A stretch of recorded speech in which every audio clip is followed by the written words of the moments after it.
በኢትዮጵያው የውጭ ጉዳይ ሚኒስቴር እና በአሜሪካ የውጭ ጉዳይ ሚኒስቴር በኩል አንድ ግንኙነት ነበር። ተገናኝተው ነበረ። በብዙ ጉዳዮች ላይ ተነጋግረው በኋላም ስምምነት ላይ ደርሰዋል። ባይላተራል ስትራክቸርድ ዲያሎግ የሚል ስምምነት ነው። ስለ ስምምነቱ የተወሰነ ነገር እነግራችኋለሁ። አንዱ ሲነሳ የነበረው ስለ ስምምነቱ ነው። ሁለተኛው ከአፍሪካው ተወካይ ጋር ከአፍሪካና የመካከለኛው ምስራቅ የትራምፕ አስተዳደር ተወካይ ደግሞ አለ ማሳድ ቡሎስ። ከእሳቸው ጋር ደግሞ በህዳሴ ግድብ፣ በአባይ ውሃ አጠቃቀም ላይ፣ በቀይ ባህር የደህንነት ጉዳይ ላይ፣ በሱዳን ጉዳይ እንዴት ሰላም ሊመጣ ይችላል በሚለው ጉዳይ ላይ እንደዚሁ በደንብ ተነጋግረዋል። የደህንነት ሹሙም በዛው መድረክ ላይ ነበሩ። ከውጭ ጉዳይ ሚኒስቴሩ በተጨማሪ አቶ ሬድዋን ሁሴንም ጭምር ነበሩ። ከማሳድ ቡሎስ ጋርም ከውጭ ጉዳይ ሚኒስቴሩ ጋር በሚደረገው ውይይት ውስጥ ማለት ነው። አነጋጋሪ የነበረ ጉዳይ ነው። ኦፍኮርስ ሊያነጋግር ይገባል። በዋናነት እኛ የምናወራው ስለ ስምምነቱ ነው። ስምምነቱ ለብልጽግና ዋስትና ይሰጣል ወይስ አይሰጥም የሚል። አንዳንዶች ብልጽግና ያመጣው የዲፕሎማሲ ስኬት አድርገው፣ አንዳንዶች አሁን ብልጽግና ገባ በሚባልበት ቅርቃር አለ እና ከዛ ቅርቃር የሚያወጣው አይነት ስምምነት ወይም ደግሞ እንደዛ አይነት ግንኙነት አድርገው ሲያነሱት አይተናል። ይህን ጥያቄ የጠየቅንበት ዋነኛው ምክንያት ከዛ ጋር የተያያዘ ነው። ለብልጽግና ዋስትና የሚሆን ስምምነት ነው ወይ የሚል ጥያቄ የጠየቅነው በአብዛኛው እንደ አንድ የዲፕሎማሲ ስኬት እና አሁን ገባበት ከሚባለው ቅርቃር የሚያወጣው ለዛ ዋስትና የሚሰጠው ግንኙነት ስምምነት አድርገው እየቀረበ ስለሆነ ነው ይህንን ጥያቄ የሚመልስ አይነት ውይይት ማድረግ የፈለግ ነው። ባይላተራል ስትራክቸርድ ዲያሎግ ማለት በአጭሩ ምን ማለት መሰላችሁ? የውይይት በቀጣይ ቋሚ በሆነ አይነት ሁኔታ ቋሚ በሆነ አይነት መድረክ ውይይት ለማድረግ የሚደረግ ስምምነት ነው። ውይይት ለማድረግ ነው። ከአውሮፓ ህብረትም ጋር የኢትዮጵያ መንግስት እንደዚሁ አይነት ስምምነት አለው እና በየአመቱ እየተገናኙ ይነጋገራሉ። ስለዚህ ይህም እንደዛው ነው። በየአመቱ ይሁን በስንት ጊዜ ይሁን እንግዲህ ስምምነቱ ላይ ነው የሚጠቀሰው፣ ግን ቋሚ ጊዜ አለ እየተገናኙ የሚነጋገሩበት ማለት ነው። አንድ ቋሚ እና ግልጽ የሆኑ አጀንዳዎች አሉ የሚነጋገሩባቸው ማለት ነው። በዚህ ላይ እንደተጠቀሰው በኢኮኖሚያዊ ጉዳዮች ላይ አብረው የሚሰሩበትን አይነት ሁኔታ፣ በንግድ በኢንቨስትመንት አብረው የሚሰሩበትን አይነት ሁኔታ፣ በመከላከያና በደህንነት ዙሪያ ኢትዮጵያና አሜሪካ በጋራ በሚሰሩበት ሁኔታ ላይ፣ እንደዚሁም ቀጠናዊ በሆኑ ጉዳይ ላይ የቀጠናውን ሰላምና መረጋጋት በሚመለከት ጉዳይ ላይ በቋሚ የመድረክ በቋሚ ጊዜ ውስጥ እየተገናኙ በዛ ላይ ይነጋገራሉ፣ ይወያያሉ፣ መረጃ ይለዋወጣሉ፣ ችግሮች ካሉ ችግሮችን ይፈታሉ። ይሄ ነው ባይላተራል ስትራክቸርድ ዲያሎግ ማለት ይሄ ነው። ግልጽ የሆነ ግብም አለው። ግልጽ ጊዜ አለው፣ ግልጽ አጀንዳ አለው፣ ግልጽ የሆነ ግብ አለው። በዚህ ጊዜ እንገናኛለን፣ በዚህ በግንኙነታችን ወቅት በእነዚህ ጉዳዮች ላይ እናወራለን፣ ይሄ ግንኙነቱም ይሄን ለማሳካት ነው የሚል ግልጽ የሆነ ግብ አለው። በኢኮኖሚያዊ፣ በንግድ፣ በኢንቨስትመንት ይሄን ለማሳካት፣ በመከላከያ፣ በደህንነት ይሄን ለማሳካት፣ በቀጠናው ሰላም መረጋጋት ይሄን ለማሳካት የሚል ግልጽ የሆኑ ግቦች አሉት። ስምምነቱ ይሄን እነዚህን ነው የሚያካትተው። በአጀንዳዎቹ ዙሪያ ላይ ተገናኝቶ ለማውራት፣ መረጃ ለማውጣት፣ ለመለዋወጥ፣ እንደዚሁም ለመተባበር ተባብሮ ለመስራት ችግሮችን ካሉ ችግሮችን ለመፍታት ነው። ዋነኛ ዓላማው ይሄ ነው። የተፈራረሙት ነገር ይሄንን ነው። በኢትዮጵያና በአሜሪካ መካከል የተስማሙት ጉዳይ ይሄ ነው። በጣም ጮሆ ሲወራ የነበረው ጉዳይ ከመከላከያና ከደህንነት ጋር በተያያዘ ያለው ጉዳይ ነው። ኦፍ ኮርስ ለምን እንደጮህም ይገባናል። ምክንያቱም አሁን ላይ የደህንነት ጉዳይ ኢቨን ኢትዮጵያ ውስጥ የደህንነት ጉዳይ ቀጠናው ላይ በጣም አስጊ ነው። በተለይ በብልጽግና ሳይድም ይህንን ጉዳይ ነው በጣም አጉልተው ማውጣት የፈለጉት። ለምን ከተባለ እንዳልኳችሁ ብልጽግና ቅርቃር ውስጥ ነው። ከአሜሪካ በመከላከያ እንደዚሁም ደግሞ በደህንነት ጉዳይ ላይ የሚያገኘው ነገር ካለ ከዚህ ቅርቃር ይወጣል የሚል አይነት ኢምፕሬሽን ለመፍጠር ነው የተፈለገው ማለት ነው። ብልጽግናን አይጠቅሙም ብለን አናስብም። ይጠቅማል። በሀገሪቱንም ለብልጽግናም የሚጠቅም ነው። አንደኛ ተደማጭነትን ከፍ ያደርጋል። ከአሜሪካ ጋር እንደዚህ አይነት ግንኙነት አለህ ማለት ትልቅ ግንኙነት ነው። ትልቅ ግንኙነት ነው። ቀላል ዋጋ የሚሰጠው አይደለም። ትልቅ ግንኙነት ነው። ተሰሚነትን ይጨምራል። ተሰሚነትን ሲባል በአንዳንድ ሀገራቶች ጋር ያለህ ግንኙነት ላይ ያለህ ተሰሚነት ይጨምራል። በአሜሪካን ውስጥ ራሱ ያለህ ተሰሚነት ይጨምራል። በዚህ ደረጃ ላይ ግንኙነት ያለህ አካልና በዚህ ደረጃ ላይ ግንኙነት የሌለው አካል እኩል አይደመጥም በአሜሪካ መንግስት ዘንድ ማለት ነው። ከዛ ውጪ አሜሪካ በቀጥታም ይሁን በተዘዋዋሪ የምትቆጣጠራቸው ተቋማቶች አሉ እንደ IMF፣ ወርልድ ባንክ አይነት ነገሮች። እዛም ላይ ተደማጭነት ይኖርሃል። ጥሩ መስተንግዶ ታገኝበታለህ። ጥሩ እድል ይኖርሃል። ይህ አንዱ ነው። የኢኮኖሚ፣ የኢንቨስትመንት፣ የንግድ ድጋፎችን ታገኝበታለህ። ከጸጥታ ከደህንነት ጋር በተያያዘ የቴክኒክ ድጋፎች፣ የቁሳቁስ ድጋፎች የማግኘት እድልህ በጣም ይጨምራል። ይሄ ጥቅም አለ። ከቴክኖሎጂ ጋር በተያያዘ የእውቀት ሽግግር እንደዚህ አይነት እድሎች አሉ። ከሁሉም በላይ ደግሞ አስቸጋሪ ሁኔታዎች ሲፈጠሩ ለምሳሌ ኢትዮጵያ ውስጥ የሰብአዊ መብት ጥሰት ሲኖር ከዲሞክራሲ ይሄ አሜሪካ የምትሰጣቸው ዋጋ የምትሰጣቸው ቫሊዎች አሉና ከዛ ጋር በተያያዘ በብልጽግና በኩል ጥሰቶች ቢፈጸሙ እነዚህን ጥሰቶች ምክንያት አድርጋ አሜሪካ ወይ ማዕቀብ አጥልም ወይም ግንኙነቱን አታቋርጥም። የመጀመሪያ የምታደርገው ነገር በዚህ ጉዳይ ላይ ከዛ አካል ጋር ቁጭ ብላ ተነጋግራ በጋራ ለመፍታት ነገር ነው የሚሞክሩት።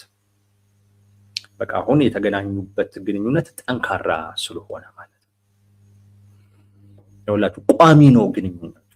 አሁን በዚህ ስምምነት ባይላተራል ስትራክቸር ዲያሎግ በሚባለው ውስጥ ግንኙነቱ ቋሚ ነው፣ ተለዋዋጭ አይደለም። ሁኔታዎች ሲቀያየሩ የሚቀያየር አይነት ግንኙነት አይደለም። ቋሚ የሆነ ግንኙነት ነው። ተገማች የሆነ ግንኙነት ነው። ሁኔታዎች ሲቀያየሩ ወይም ክስተቶች አዳዲስ ክስተቶች ሲመጡ ወይም የመንግስታት ለውጥ ሲኖር የሚቀያየር አይነት ግንኙነት አይደለም። አሁን በአሜሪካና በኢትዮጵያ መካከል የሚኖረው ግንኙነት ቋሚ ግንኙነት ነው። ተገማችም ነው። ምን ለማሳካት እንደሆነም ይታወቃል፣ ግልጽ ነው። በሌላ አገላለጽ ምን ማለት መሰላችሁ? ግንኙነቱ ተቋማዊ ሆኗል ማለት ነው። ተቋማዊ ቅርጽ ይዟል ማለት ነው። መንግስታት ሲቀያየሩ የሚቀያየር አይደለም። ሁኔታዎች ሲቀያየሩ የሚቀያየር አይደለም። ፍላጎት ሲቀያየር የሚቀያየር አይደለም። ቋሚ የሆነ ነገር ሆኗል። እዚህ ግንኙነት ላይ የሚደረሰው በጣም በረዥም ጊዜ ነው። በጣም ታስቦበት ምን ተብሎ የሚደረስ ግንኙነት ነው። ግንኙነቱ ጠንካራ ነው።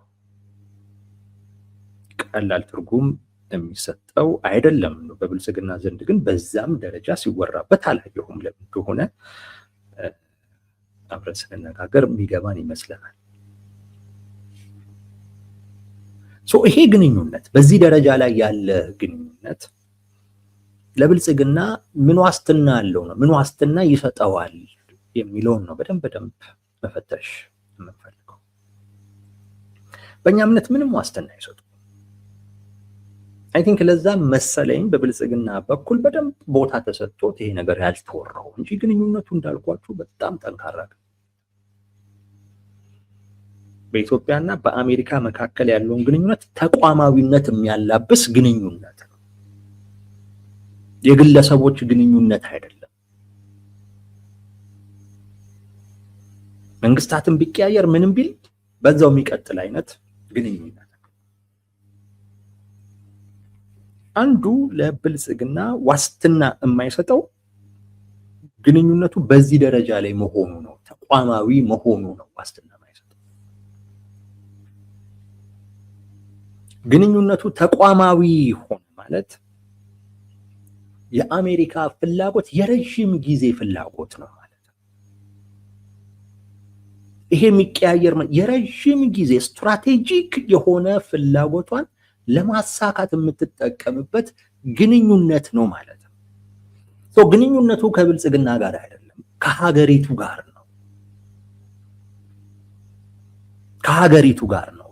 አሜሪካ እዚህ ደረጃ ላይ የደረሰችው እዛ አካባቢ ላይ ያለኝን ወሳኝ የሆነ ፍላጎት ለማሳካት ከኢትዮጵያ ውጪ አማራጭ የለኝም ብላ በማሰቧ ነው። አስገዳጅ ሁኔታዎች በመኖራቸው እና ማለት ምርጫም ስለሌለ ነው። ከኤርትራ ጋር በምታደርገው ግንኙነት ከኢትዮጵያ ጋር በግንኙነት በፈጥር አሳኳለው የምትለውን ወሳኝ ነገሯን ከኤርትራ ጋር በመገናኘት አታሳኮ፣ ከሱዳን ጋር በመገናኘት አታሳኮ፣ ከደቡብ ሱዳን ጋር በመገናኘት አታሳኮን፣ ከኬንያም ከጅቡቲ ከሶማሊያም ጋር በመገናኘት አታሳኮ። ከኢትዮጵያ ጋር ብቻ ሲሆን የሚሳካ ፍላጎት ስላላት ነው ግንኙነቱን በዚህ ደረጃ ላይ ያደረሰችው።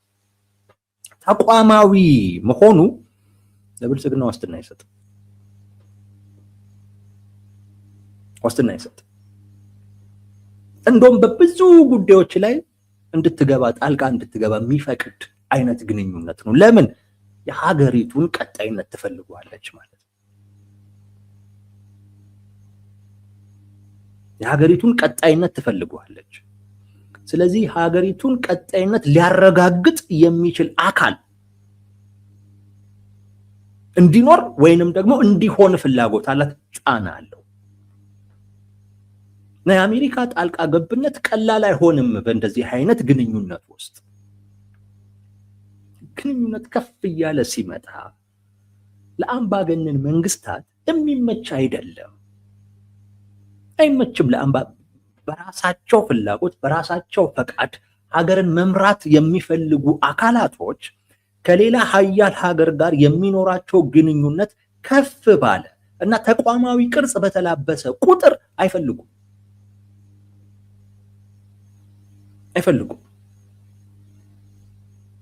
ያ እንደ ልባቸው ለመሆን እንደ ፈቃዳቸው ለመሆን አይፈቅድም።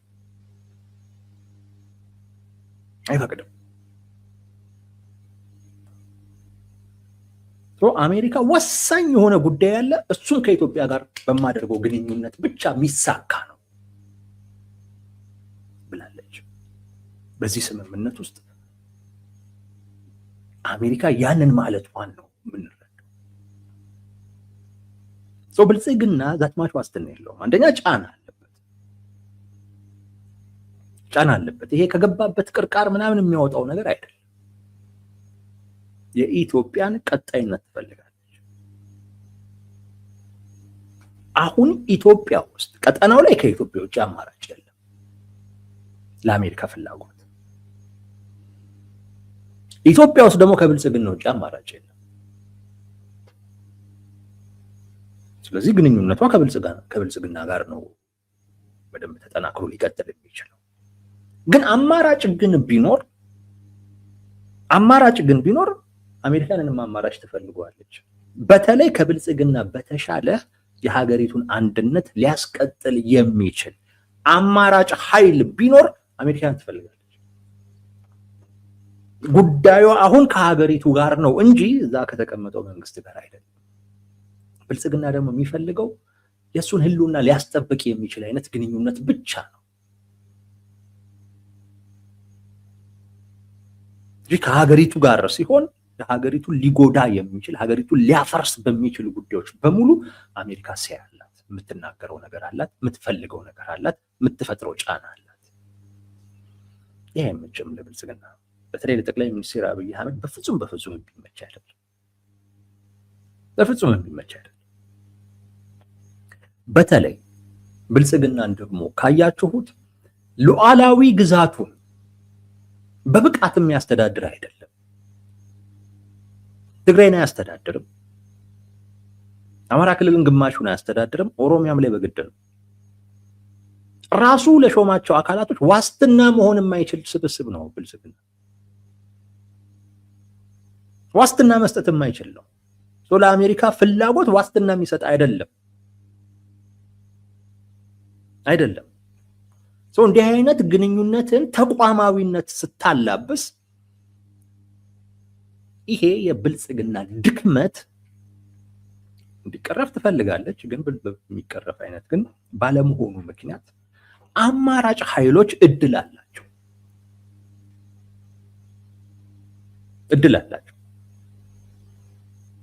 መሰባሰብ ከቻሉ፣ መደራጀት ከቻሉ፣ ለኢትዮጵያ አንድነት ዋስትና መስጠት የሚችል አይነት አስተሳሰብና ስብስብ ከፈጠሩ አሜሪካ ይህንን ተቋማዊ ግንኙነት ከነሱ ጋር ማስቀጠል ትፈልጋለች። ልብ በሉ፣ ግንኙነት ተቋማዊነት ሲላበስ ምን ግንኙነት ብቻ ይኸውላችሁ፣ ኢንስቲትዩሽናላይዜሽን እና አምባገነን መንግስታት በፍጹም አይዋደዱም። አምባገነን መንግስታት ተቋም አይመሰርቱም። ለምንድን ነው የመሰረቱት? ተቋም ተመሰረተ ማለት ፍላጎታቸውን ይጋፋል። ተቋም ተመሰረተ ማለት ፈቃዳቸውን ይጋፋል። ተቋም ተመሰረተ ማለት ስልጣናቸውን ይጋፋል። ለምን? ያ ተቋም የራሱ ፍላጎት አለው፣ የራሱ ተልእኮ አለው። ከዛ ውጭ አይቀበልም። ያን ፍላጎት ያን ተልእኮ ለማሳካት ችግር የሚሆንበትን አቅጣጫ አይቀበልም። ለምን ይላል? ኖ የኔ ህግ ይሄ ነው፣ በዚህ ስርዓት ነው ሄደው ተልእኮ ይሄ ስለሆነ ከዚህ የሚያወጣኝ ነው። ጥያቄ ያበዛል። አይመችም ለአምባገነን መንግስታት። እና አገር ውስጥም እያንዳንዱ ተቋም እንዲሆን አይፈልግም። እያንዳንዱ ተቋም ለጠቅላይ ሚኒስቴሩ ለዋነኛው ሰው ታዛዥ፣ የእሳቸውን ፍቃድ ብቻ የሚፈጽም እንዲሆን በሚያስችሉ አይነት መሰረት ላይ ነው እንዲያርፍ የሚፈለገው። ከሌሎች ሀገራቶችም ጋር የሚኖራቸው ግንኙነት ተቋማዊ ቅርጽ እንዲኖረው አይፈልጉም።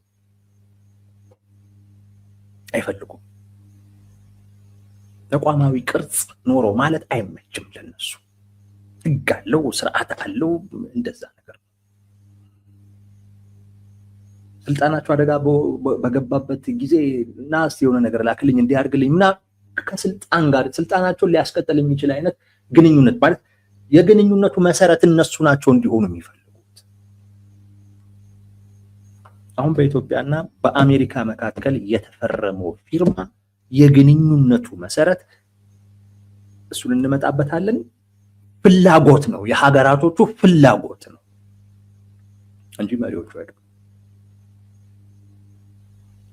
የሀገራቶቹ ፍላጎት ሰው በዛ ጉዳይ ላይ ይነጋገራሉ፣ ይወያያሉ፣ ይተባበራሉ። ችግር ካለ ይፈታ ይላሉ። እንዲፈታም ጫና ምን ማደረግ ካለበት ያደርጋል።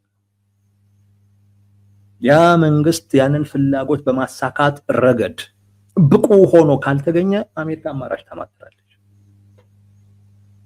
ማማተር ብቻ አይደለም፣ የሆነ አይነት ሴል ካገኘች ታግዛለች፣ ትደግፋለች። እንዳልኳችሁ ነው። ወደ አሜሪካ ፍላጎት እንመጣለን እና ተቋማዊ መሆኑ የግንኙነቱ አይነት ራሱ በዚህ ደረጃ ላይ መገኘቱ በብልጽግና ዘንድ በደንብ ያልተወራበት ዋነኛው ምክንያት አይወደድም። ግንኙነቱ በጠቅላይ ሚኒስቴሩ እና በዶናልድ ትራምፕ ብቻ እንዲሆን ነው የሚፈልገው። ግን አይደለም። ይሄ ተቋም ነው የለበሰው። ተቋማዊ ሆነ ማለት ፌር ነው። ፌር ነው። መንግስትም ብልህ ከሆነ ይጠቀምበታል። ተቃዋሚውም ካወቀ በዛ ግንኙነት መጠቀም ይችላል። ግን ለአምባገነንነት የሚመች አይደለም። ለፈላጭ ቆራጭነት አይመችም። በተለይ ደግሞ እንደ ብልጽግና አይነት እንዳልኳችሁ እንኳን ለአሜሪካ ፍላጎት አይደለም የራሱን ግዛት በብቃት ማስተዳደር የማይችል ከሁሉም ጎረቤቶቹ ጋር የተነካካ በሁሉም የማይታመን አይነት ስብስብ እንደዚህ አይነት ግንኙነት ተቋማዊ ቅርጽ ሲላበስ አማራጭ ሆናለሁ ብሎም እንኳን አያስብም። ወይም ደግሞ አማራጭም ሆኖ ለጊዜው ነው እንጂ ይሄ ነገር በኢትዮጵያ በኩል እንዲሳካ የሚፈልገው ያ አገር ሌሎች አማራጮችን ማማተሩ እንደማይቀር ያውቃል። ሰው ለብልጽግና አይመችም። ዋስትና የሚሰጥ አይደለም። ግንኙነቱ እንዳልኳችሁ ቋሚ ነው፣ ተገማች ነው። ይሄ ማለት ተቋማዊ ቅርጽ ይዟል ማለት ነው። ስለዚህ ቋሚ ግንኙነት አላቸው፣ ይገናኛሉ፣ ግልጽ የሆኑ አጀንዳዎች አሏቸው፣ በነዛ ላይ ይወያያሉ፣ ግልጽ አቅጣጫ ያስቀምጣሉ። ያ እንዲተገበር መደጋገፍም መተራረምም ምንም በጋራ ያደርጋል።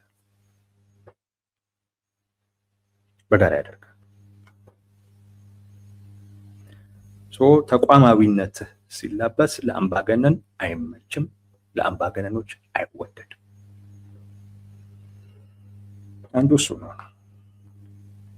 ሁለተኛው ለብልጽግና ዋስትና የማይሰጠው ይሄ ፍላጎቱ፣ ይሄ ስምምነት ላይ እንዲደረስ ፍላጎቱ የአሜሪካ ፍላጎት የብልጽግና አይደለም። ያ ማለት የብልጽግና የዲፕሎማሲ ፍላጎት አይደለም ወይ ስኬት አይደለም፣ የአሜሪካ ፍላጎት ነው። ይሄ ፍላጎት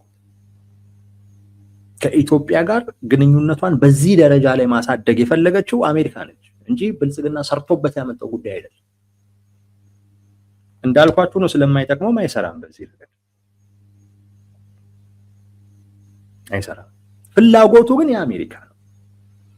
የአሜሪካ ፍላጎት በዚህ ግንኙነት ይሳካል ብላ ማሰቧ ለብልጽግና ራስ ምታት የሚጠቅመው አይደለም፣ ዋስትና የሚሰጡ አይደለም፣ ደስ የሚለው አይደለም። የአሜሪካ ፍላጎት ምን መሰላችሁ? በዋናነት ቀጠናው አደጋ ውስጥ ነው። ይሄ አደጋ ስላለ የዶናልድ ትራምፕ አስተዳደር የወሰነው ነገር ምንድን ነው? አሜሪካ ከዚህ በኋላ በተለያዩ ቀጠናዎች ላይ ያሉ ችግሮችን በራሷ እየሄደች መፍታት አይኖርባትም። አክሳሪ ነው። እንደገና ለሌሎች ትልልቅ ጉዳዮችም ደግሞ ትኩረትን ይጋፋ ነው። እዛ ላይ ትኩረት መስጠት ይጠበቅብናል። ይሄ እሳቸው ካላቸው አሜሪካንን ግሬት ከማድረግ አኳያ የሚጠቅም አይደለም። የተሻለው አማራጭ እዛው አካባቢ ላይ ካሉ ሀገራቶች ጋር ጥሩ ግንኙነት ካለን ሀገራቶች እነሱ ያንን ችግር እንዲፈቱት ማድረግ ነው። በእነሱ ያ ጉዳይ ሃንድል እንዲደረግ ማድረግ ነው። ይሄ ነው የዶናልድ ትራምፕ አስተዳደር አቅጣጫ። ይሄ ነው። ኢትዮጵያ የተመረጠችበት አንዱ ምክንያት ከዚህ ጋር የተያያዘ ቀጠናው ላይ ብዙ ችግር አለ። የሱዳን ችግር አለ። ደቡብ ሱዳንም ችግር ነው። ኤርትራም ላይ ችግር ነው። ራሱ ቀይ ባህር አካባቢም ላይ ያለ ችግር አለ። ጂኦግራፊካሊ ኢትዮጵያ ሁሉንም የምትነካካ ከሁሉም ጋር ህዝብ ሁሉ የምትጋራ ነች። እንኳን ድንበር ብቻ ሳይሆን ከኤርትራ ጋር ህዝብ ትጋራለች። ከሱዳን ጋር የምትጋራው ህዝብ አላት። ከደቡብ ሱዳን ጋር የምትጋራው ህዝብ አላት። ከኬንያ ጋር የምትጋራው አለ። ከሁሉም ጋር የምትጋራው ድንበር ብቻ ህዝብ ሁሉ ነው የምትጋራው። ከዛ ውጪ በሌሎችም በብዙ መስፈርቶች አካባቢዋ ላይ ካሉ ሀገራቶችም ትሻላለች፣ በወታደራዊ ቁመናም ጭምር። አካባቢው ላይ የሽብርተኝነት ስጋት አለ። እየተከፋፈለ ነው። ሱዳን ስንተኛ አሁን ለሶስተኛ ጊዜ ሊከፋፈል ነው። ኤርትራም ላይ ያለው ነገር አይታወቅም። ኢሳያስ አፈወርቂ የሆነ ነገር ቢሆን ምን እንደሚፈጠር አይታወቅም ኤርትራም ላይ። ኢትዮጵያም ውስጥ ያለው ጉዳይ ተመሳሳይ ነው። ይሄ አካባቢ የሆነ ነገር ቢሆን የሽብርተኝነት መናኸሪያ ነው የሚሆነው። ስለዚህ ይሄንን መቋቋም ይችላሉ ብለን ከምናስባቸው አካላቶች ጋር እንደዚህ አይነት ባይላተራል የሆነ ስምምነት፣ የሁለትዮሽ ስምምነት ማድረግ አለብን በተባለ አቅጣጫ ነው ይሄ ስምምነት የተደረሰው። ለአሜሪካ ከኢትዮጵያ ውጪ ደግሞ አማራጭ የለም። ከዚህ ቀደም ነግሬያችኋለሁ። በምዕራባውያን ዘንድ መወደድ፣ በምዕራባውያን ዘንድ ድጋፍ ማግኘት የዛ መንግስት የዲፕሎማሲ ስኬት ተደርጎ መቆጠር የለበትም። ምክንያቱም ለምዕራባውያን ቀጠናው ላይ ካላቸው ፍላጎት አኳያ ከኢትዮጵያ የተሻለ አማራጭ የላቸውም።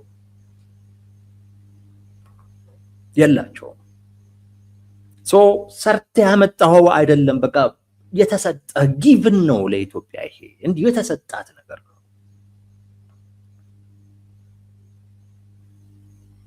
ደክመ ምን ብለህ የምታመጣው ነገር አይደለም። የዲፕሎማሲ ስራ ሰርተ ምናምን የምታመጣው ጉዳይ ጊቭን ነው ለኢትዮጵያ። በቃ አሜሪካ ከኢትዮጵያ ውጪ አማራጭ የላትም እዚህ አካባቢ ላይ ሽብርተኝነት እንዳይስፋፋ። የተለያዩ ሀገራቶች ላይ ያላትን ፍላጎት ለማሳካት ከፈለገች ከኢትዮጵያ ውጪ አማራጭ የላትም። አውሮፓም አሜሪካም አማራጭ የላቸውም፣ ሌሎቹም። ይሄ ኢትዮጵያ የታደለችው ነገር ነው። ታግላ ያመጣችው አይደለም፣ የታደለችው ነገር ነው።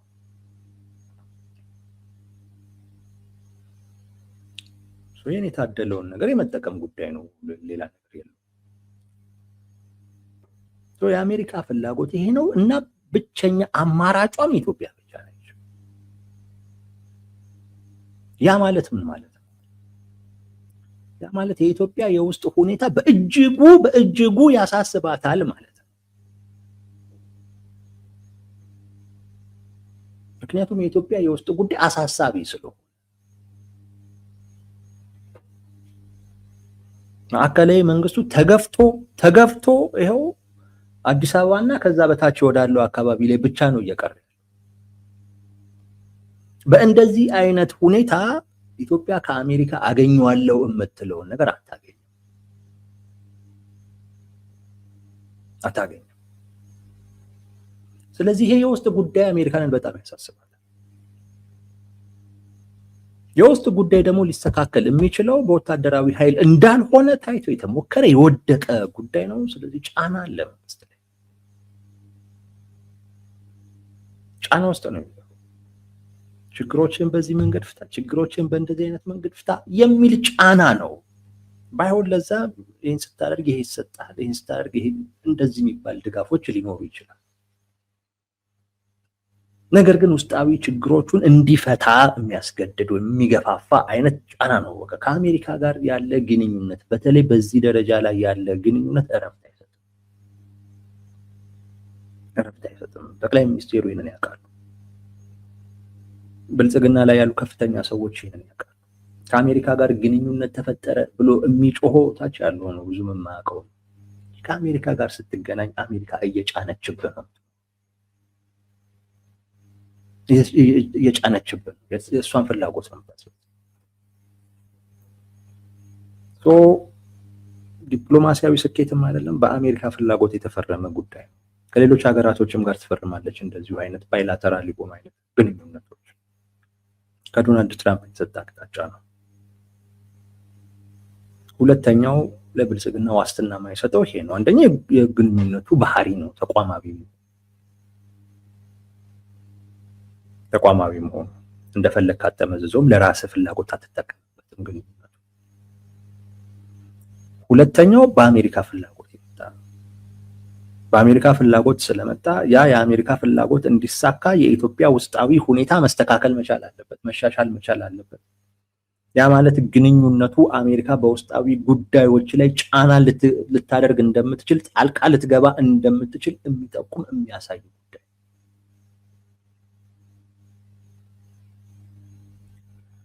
ሶስተኛው ጉዳይ አሜሪካ ቀጠናው ላይ ያለውን ችግር እንዴት ትረዳዋለች የሚለው። እንዴት ትረዳዋለች? ቀጠናው ላይ ያለው ችግር ኢትዮጵያ የባህር በር በማጣቷ የመጣ ነው፣ እንደዛ ነው የምትረዳው።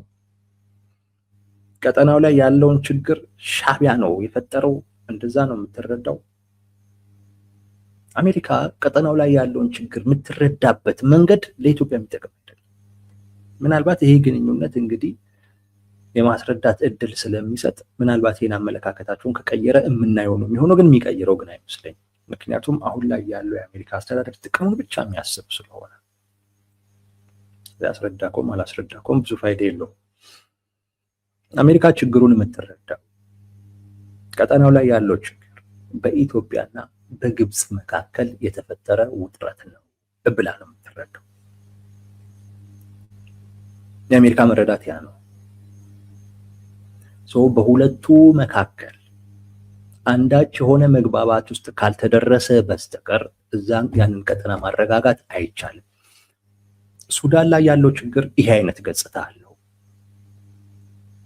የኤርትራ በኢትዮጵያ ጉዳይ ውስጥ ጣልቃ የመግባት ጉዳይ ይሄ አይነት ገጽታ አለው። ግብፅ ከዚህ በጀርባ አለች። ውስጥ ላይ ካሉ እንቅስቃሴዎች ጋር በተያያዘ የግብፅ እጅ አይጠፋም። አጠቃላይ ኢትዮጵያ ውስጥ እየሆነ ያለው ቀጠናው ውስጥ እየሆነ ያለው ጉዳይ በሁለቱ ሀገራት መካከል ካለ ውጥረት ጋር ተያይዞ የተፈጠረ ነው። እታች ያሉትን ችግሮች ለምሳሌ በብልጽግናና በቲፒኤልኤፍ መካከል ብቻ ችግሩን መፍታት ችግሩን አያስቆመው።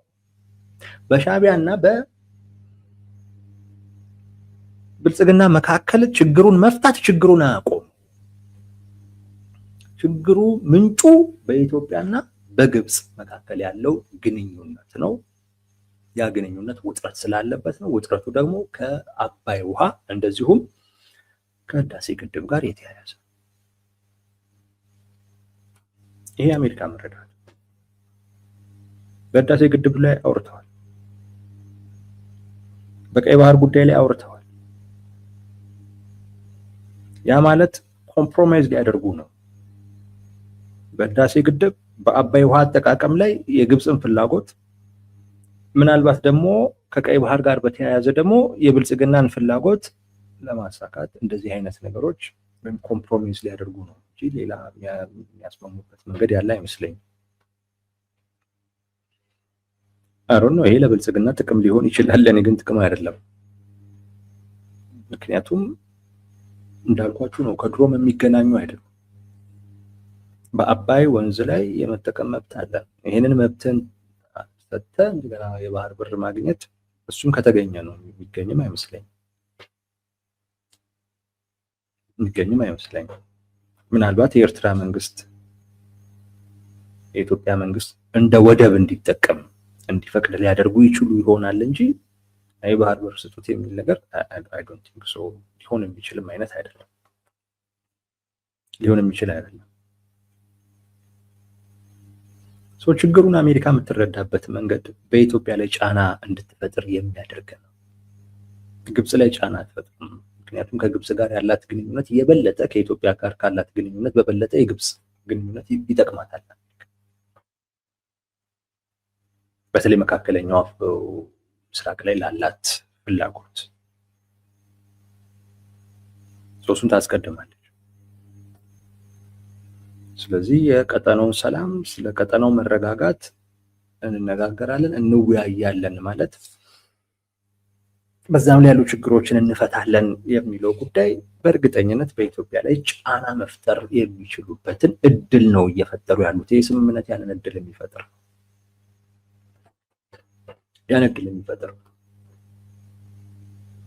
ኢትዮጵያ በምትኩም ታገኛለች፣ የምናየው ነው የሚሆነው። ነገር ግን ቶታሊ ካያችሁት ግንኙነቱ በሙሉ በብልጽግና ላይ ጫና የሚፈጥር እንጂ ብልጽግና የሚጠቅም አይደለም። ብልጽግናን ዋስትና የሚሰጠው አይደለም። የበለጠ እንደውም ጫና ውስጥ የሚከተው እና እያንዳንዱ እንቅስቃሴው ላይ የአሜሪካንን ፍላጎት ታሳቢ እያደረገ እንዲሄድ የአሜሪካንን ምክር ሀሳብ እንዲሰማ የሚያደርገው አይነት ግንኙነት ውስጥ ነው እየተገባ ያለው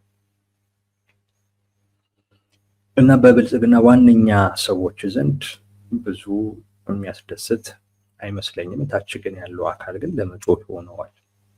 ከአሜሪካ ጋር እንደዚህ አይነት ግንኙነት ውስጥ ተገባ የሚለው ነገር ትንሽ ይጮሃል እና ሌላ አይነት ኢምፕሬሽን ስለሚፈጥር ለዛ ሊጠቅም ከቻለ ካልሆነ በስተቀር እንዳልኳችሁ ተቋማዊ መሆኑ ከአሜሪካ ፍላጎት ጋር ተያይዞ የመጣ ብቻ መሆኑ የኢትዮጵያ ፍላጎት ታሳቢ ያልተደረገበትም፣ ከዛ ውጪ ደግሞ አሜሪካ ቀጠናው ላይ ያለውን ችግር የምትረዳበት መንገድ ኢትዮጵያን የሚጠቅም አይደለም፣ ብልጽግናንም የሚጠቅም ማነው ኢትዮጵያን ሳይሆን ብልጽግናን የሚጠቅም አይደለም። ግንኙነቱ ለኢትዮጵያ ይጠቅማል ከሶስተኛው በስተቀር። ግንኙነቱ ተቋማዊ መሆኑ ይጠቅማል፣ ለብልጽግና ግን አይጠቅምም።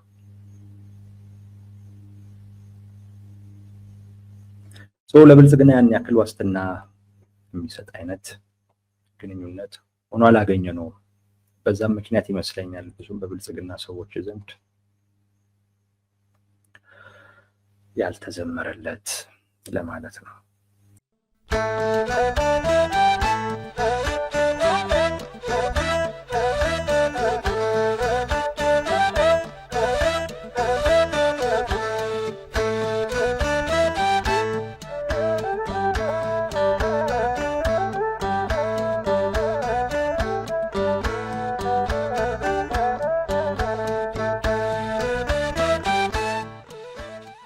Yo,